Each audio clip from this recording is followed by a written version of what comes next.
The reason why I'm actually doing this podcast is because of the decision that was rendered by the Supreme Court justices today with respect to Roe versus Wade. Of course, the result is that it was overturned. The question is, what happens now? This egregious law, which became a constitutional right for women to seek out abortions, was basically another form of contraception. However, it was egregiously made into law based on lies, which resulted in the unborn not having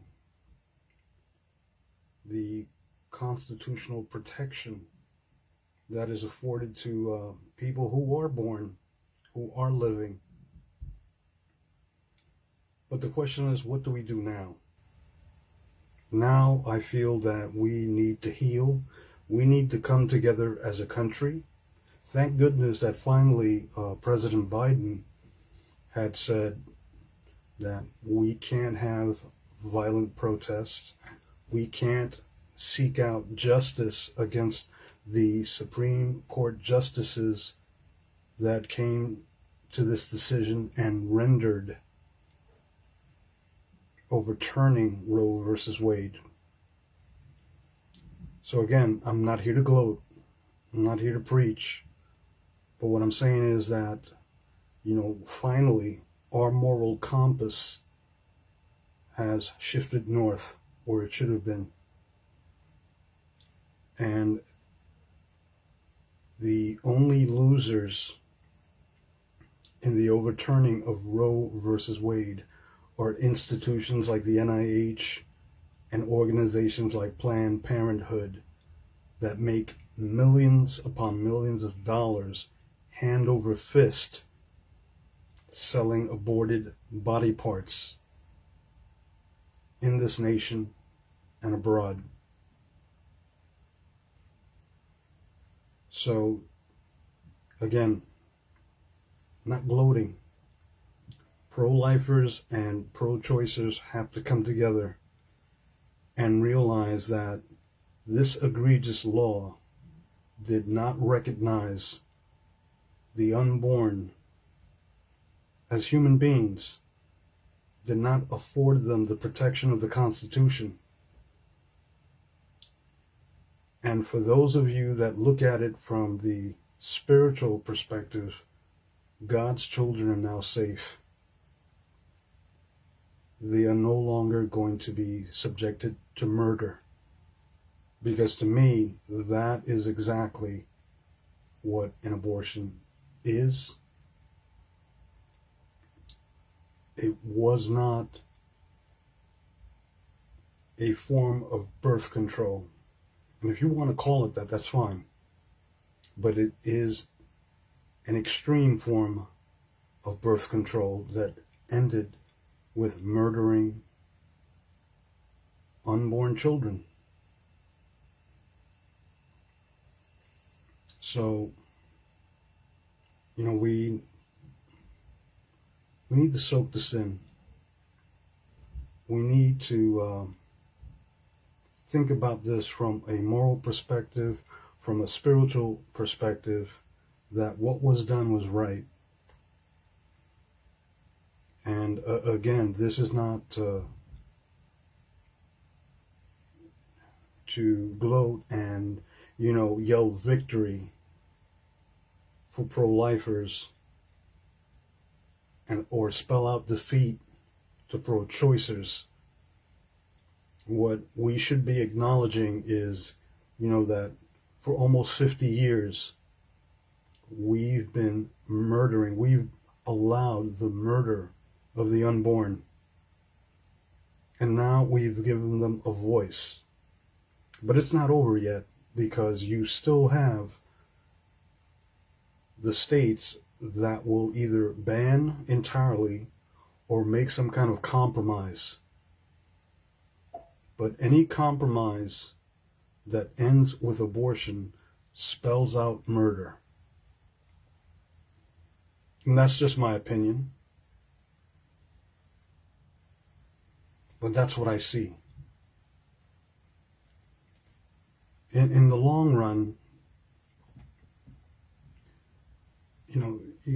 there has to be some accountability for all those murders that have taken place since 1973. Because that's what it is, folks. It is murder. I mean, if you believe that life begins at conception, then you know exactly what I'm talking about. The only thing I can tell you is that when Roe versus Wade became law, all it did was it made it constitutional for immoral behavior, for promiscuity, for having sex without consequences. Because again, if you're going to have sex with someone, don't you think that unprotected sex is going to end up in some sort of pregnancy? And then you want to use a monstrous tool such as abortion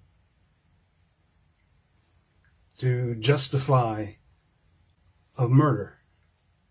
Again, abortion was never meant to be a substitution for contraception.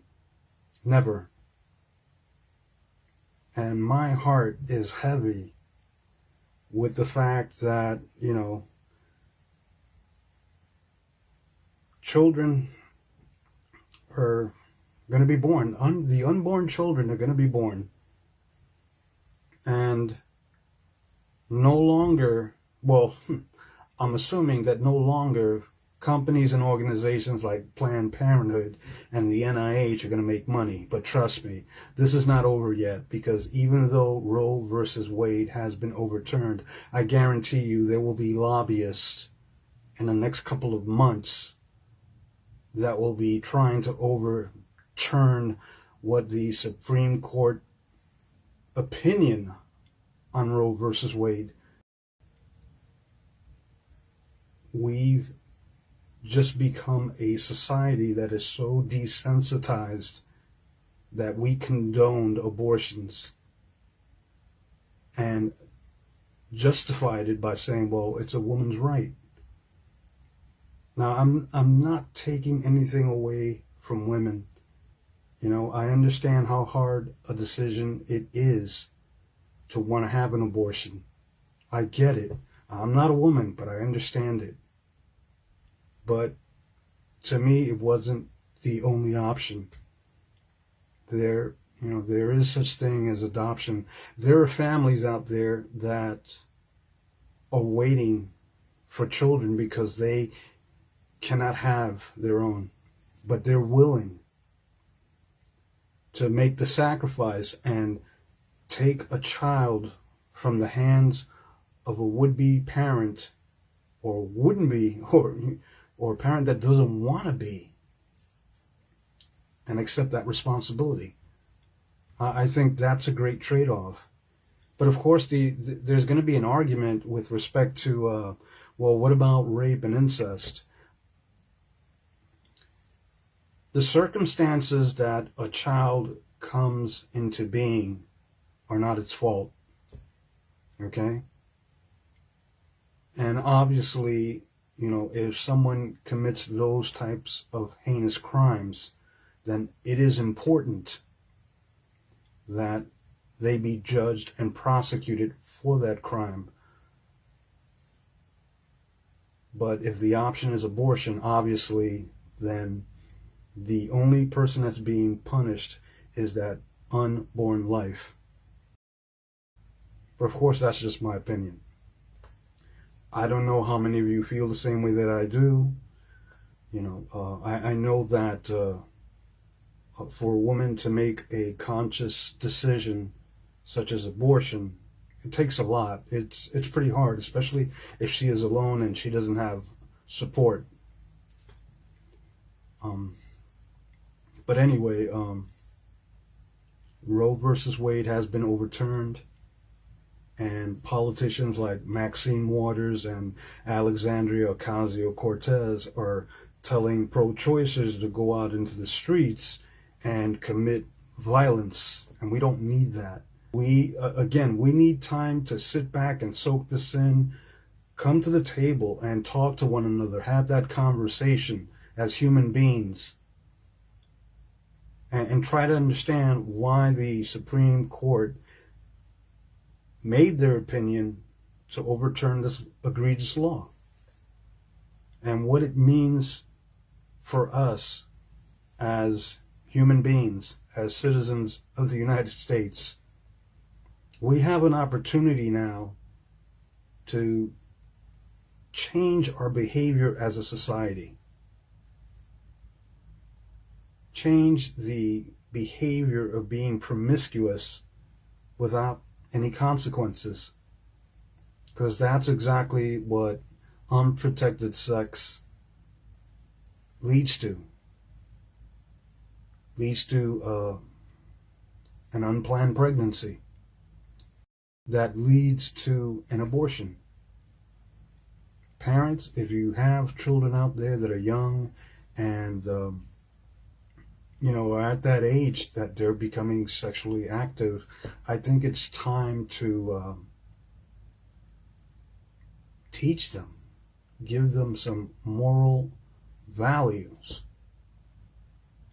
teach them how precious life is. It's funny because I've said this, that the people that are pro-choice, right? The reason why they're pro-choice is because of immoral behavior. Not all of them, but a good majority of them. And the other thing is they weren't aborted. They're still alive, and they were able to, go out there and, express their opinion about abortions, express their opinion about pro-choice. But again, abortion not only affects the woman, but if she has a husband and she has a family, it affects them as well. The victimization of women who were pregnant, who didn't plan to be pregnant, is something that needs to be, taken very seriously. And there has to be a support mechanism other than Planned Parenthood or run-of-the-mill abortion clinic. There has to be something better for them. So I'm going to end this. Again, I'm happy that Roe versus Wade was overturned. But like I said, I'm not trying to rub it in the face of pro-choicers. I just think that as a nation, as a society, this decision was based on the consciousness and the consideration of the unborn. But we are a long, long ways of becoming a moral society, because we've lost that.